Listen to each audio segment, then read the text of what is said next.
नमस्कार मंडळी. तर आज आहे पुत्रदा एकादशी. पौष महिन्यात येणारी पुत्रदा एकादशी हिंदू धर्मात विशेष पुण्यदायी मानली जाते. हा उपवास विशेषतः संतान सुख, कौटुंबिक आनंद आणि आर्थिक स्थैर्यासाठी केला जातो. या दिवशी भगवान विष्णूंसह माता लक्ष्मीची भक्तिभावाने पूजा केल्याने जीवनातील अनेक अडचणी देखील दूर होतात. धार्मिक मान्यतेनुसार पुत्रदा एकादशीचे व्रत केल्याने संतान प्राप्तीचा मार्ग मोकळा होतो. ज्यांना अपत्यप्राप्तीमध्ये अडथळे येत आहे त्यांनी हा उपवास श्रद्धेने करावा. तसेच ज्यांना संतान आहे त्यांनी त्यांच्या दीर्घायुष्य, उत्तम आरोग्य आणि उज्ज्वल भविष्यासाठी हा उपवास करणे फलदायी ठरते. या व्रतामुळे धनलाभ, मानसिक शांती आणि सुख समृद्धी देखील प्राप्त होते असेही शास्त्रांमध्ये नमूद केले आहे. तर आज मी तुम्हाला पुत्रदा एकादशीची कथा सांगणार आहे. त्यामुळे व्हिडिओ स्किप न करता शेवटपर्यंत जरूर बघा. चॅनलमध्ये नवीन असाल तर चॅनल लाईक करा आणि सबस्क्राईब देखील करा. तसेच कमेंटमध्ये ओम नमो भगवते वासुदेवाय किंवा ओम महालक्ष्मी नमः लिहायला विसरू नका, जेणेकरून आपल्याला देखील भगवान विष्णूंचा आणि माता लक्ष्मीचा आशीर्वाद हा नक्कीच प्राप्त होईल. तसेच हा व्हिडिओ आपल्या मित्रपरिवारासोबत देखील तुम्ही जरूर शेअर करा. प्रत्येक एकादशीचे स्वतःचे विशिष्ट असे नाव तसेच विशिष्ट असे उद्दिष्ट देखील दिले आहे. तर पुत्रदा एकादशी ही देखील खूप महत्त्वाची आहे. वर्षातून दोनदा येणाऱ्या या एकादशी म्हणजेच पौष महिन्यातील पुत्रदा एकादशी आणि श्रावण महिन्यातील पुत्रदा एकादशी या दोन्हीही संतान प्राप्तीच्या इच्छेसाठी पाळल्या जातात. या पवित्र व्रताची कथा ही पद्मपुराण आणि भविष्यपुराण यासारख्या धार्मिक ग्रंथांमध्ये देखील आढळते. भगवान श्रीकृष्णाने स्वतः युधिष्ठिराला या कथेचे सविस्तर वर्णन केले आहे. द्वापार युगामध्ये महिष्मती नावाच्या एका समृद्ध नगरीवर महित नावाचा एक धर्मात्मा आणि शांतताप्रिय राजा राज्य करत होता. राजा महेजित आपल्या प्रजेची स्वतःच्या मुलांप्रमाणे काळजी घेत असे. त्याने कधीही अन्यायाने धन गोळा केलं नाही, कोणालाही दुःख दिलं नाही आणि देवब्राह्मणांचा कधीही अनादर केला नाही. तो नेहमीच धर्माच्या मार्गावर चालत असे आणि आपल्या राज्यात न्याय व समानता प्रस्थापित करत असे. त्याच्या राज्यात कोणतेही अनावश्यक भय नव्हते आणि तो कोणाबद्दलही मत्सर बाळगत नसे. अशा प्रकारे तो एक आदर्श राजा होता, ज्याचे राज्य सुखसुखी समृद्धीने भरलेले होते. परंतु एवढे सर्व असूनही राजा महित एका गहन दुःखाने ग्रासलेला होता. त्याला पुत्र संतान नव्हते. प्राचीन मान्यतेनुसार ज्या व्यक्तीला संतान नसते त्याला या लोकात आणि परलोकातही सुख मिळत नाही, हीच भावना राजाच्या मनात खोलवर रुजली होती. त्याने पुत्रप्राप्तीसाठी अनेक उपाय केले, अनेक यज्ञ केले, परंतु त्याचे सर्व प्रयत्न निष्फळ ठरले. जसा जसा त्याचा वृद्धत्व वाढत होतं तसतशी त्याची चिंताही वाढत होती. एके दिवशी आपल्या वाढत्या दुःखाने व्यथित होऊन राजाने आपल्या विद्वान मंत्री आणि ब्राह्मणांच्या सभेला संबोधित केले. त्याने आपल्या जीवनातील धर्मानिष्ठ आचरणाचे वर्णन केले आणि विचारले की मी माझ्या आयुष्यात कोणतेही पाप केले नाही, प्रजेकडून कधीही अन्यायकारकपणे संपत्ती गोळा केली नाही किंवा त्यांना कधीही दुःख दिले नाही. मी कधीही देव आणि ब्राह्मणांचा अनादर केला नाही. मी नेहमीच माझ्या प्रजेची स्वतःच्या मुलांप्रमाणेच काळजी घेतली आहे. मी कधीही कोणाचा मत्सर केला नाही आणि सर्वांशी समान वागलो. माझ्या राज्यातील कायदे लोकांमध्ये अनावश्यक भीती निर्माण करण्यासाठी नव्हते. तरीही मी सध्या खूप दुःखी आहे आणि मला याचे कारण समजत नाही. कृपया यावर विचार करा आणि माझ्या दुःखाचे कारण शोधण्यास मला मदत करा. मला या जन्मात कधी या वेदनेतून मुक्ती मिळेल का? या राजा महिजितच्या या व्यथेमध्ये एक गहन विरोधाभास दडला होता. तो एक अत्यंत सद्गुणी, धर्मात्मा आणि प्रजाप्रिय राजा होता. तरीही त्याला पुत्रहीनतेचे दुःख भोगावे लागत होते, जे त्याच्या मते या जगातील आणि परलोकातील सुखासाठी एक मोठा अडथळा देखील होता. एक धर्मात्मा राजाला असे दुःख का भोगावे लागत होते हे त्याच्या स्वतःच्याच मनात प्रश्नचिन्ह निर्माण करत होते. जसे त्याने आपल्या सभेत व्यक्त केले की ही परिस्थिती तत्काळ हे सूचित करत होती की त्याच्या दुःखाचे मूळ हे त्याच्या या जन्मातील चांगल्या कर्मांमध्ये नसून ते कदाचित त्याच्या पूर्वजन्मातील कर्मांशी संबंधित असावे. यातून कर्माच्या गूढ नियमांची कल्पना येते, जिथे वर्तमान परिस्थिती केवळ वर्तमान कृतींवर अवलंबून नसते, तर ती पूर्वजन्मातील कर्मांशीही खोलवर जोडलेली असते. राजाच्या सभेतील विद्वान आणि ब्राह्मण त्यांच्या सर्व ज्ञानासह राजाच्या दुःखावर कोणताही उपाय शोधू शकले नाहीत. ही परिस्थिती राजाच्या दुःखाची गंभीरता आणि एका उच्च आध्यात्मिक अधिकाराच्या गरजेवर भर देत होती.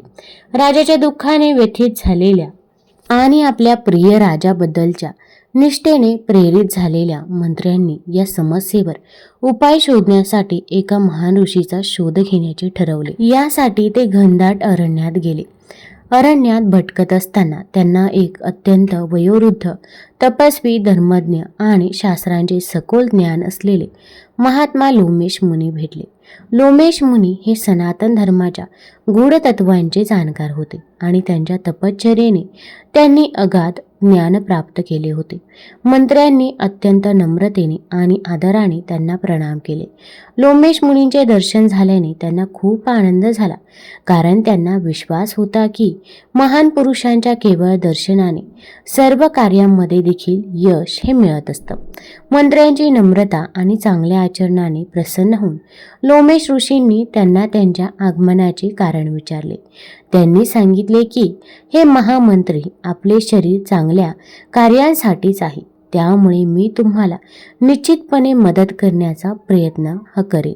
ऋषींच्या या वचनांनी धीर मिळाल्यावर मंत्र्यांनी राजा महिजितची व्यथा सविस्तरपणे सांगितली.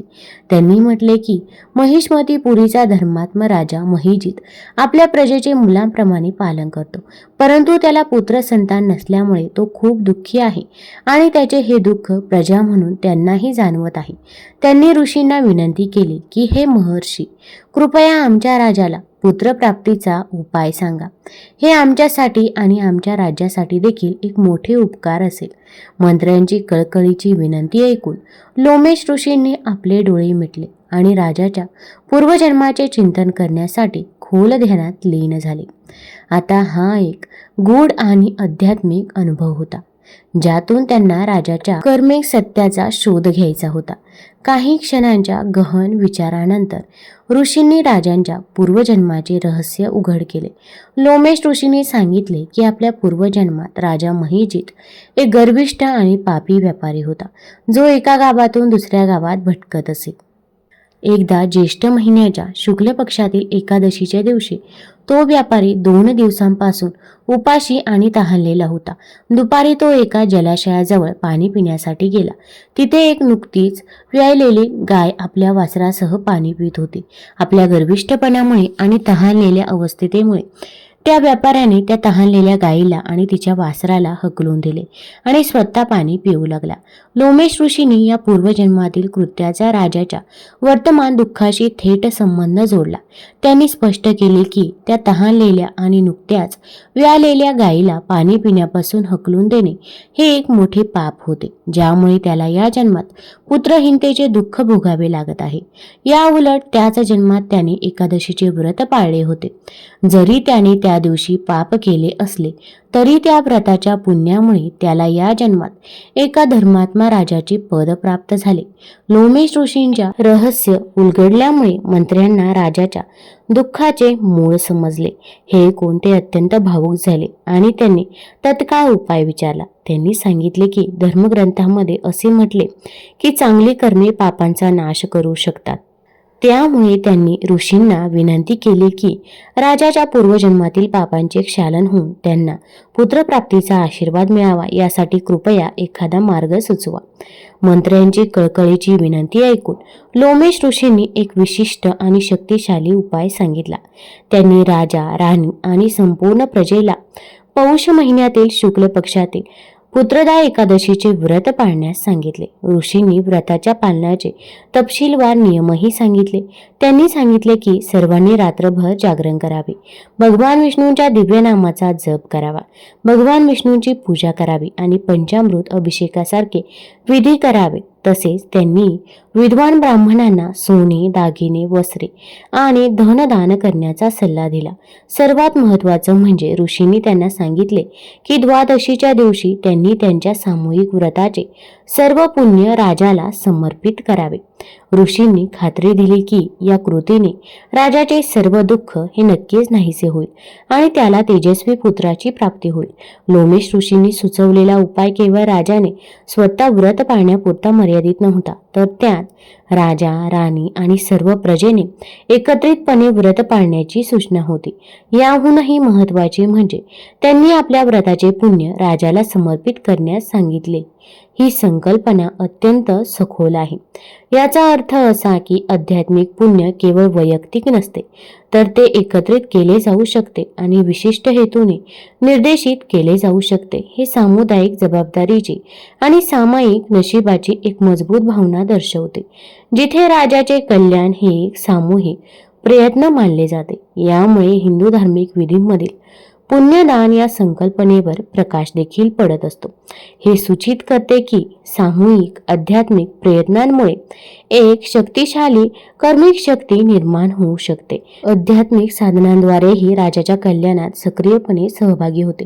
हे सामाजिक एकोपा आणि परस्पर आध्यात्मिक उन्नतीला बळ देते. लोमेश ऋषींकडून उपाय मिळाल्यानंतर मंत्री आणि संपूर्ण प्रजा कृतज्ञता आणि आशेने भरून महिष्मतीपुरीला परतले. त्यांनी महर्षी लोमेश यांच्या मार्गदर्शनाचे अत्यंत काटेकोरपणे पालन केले. पौष शुक्ल पक्षाच्या एकादशीला शुभ दिवशी राजेशाही दाम्पत्याने आपल्या प्रजेसह दृढ श्रद्धेने आणि भक्तीने हे व्रत देखील पाळले. त्यांनी रात्रभर जागरण केले, भगवान विष्णूंच्या नामाचा जप केला आणि विहित पूजा अर्चा देखील केली. दुसऱ्या दिवशी म्हणजे द्वादशीला त्यांनी विहित विधी पूर्ण केले आणि ऋषींच्या निर्देशानुसार त्यांच्या सामूहिक व्रताचे संचित पुण्य राजा महिजितला समर्पित देखील केले. या पुण्यमय कृत्याच्या आणि त्यातून निर्माण झालेल्या प्रचंड आध्यात्मिक शक्तीच्या थेट परिणामी राणी गर्भवती झाली.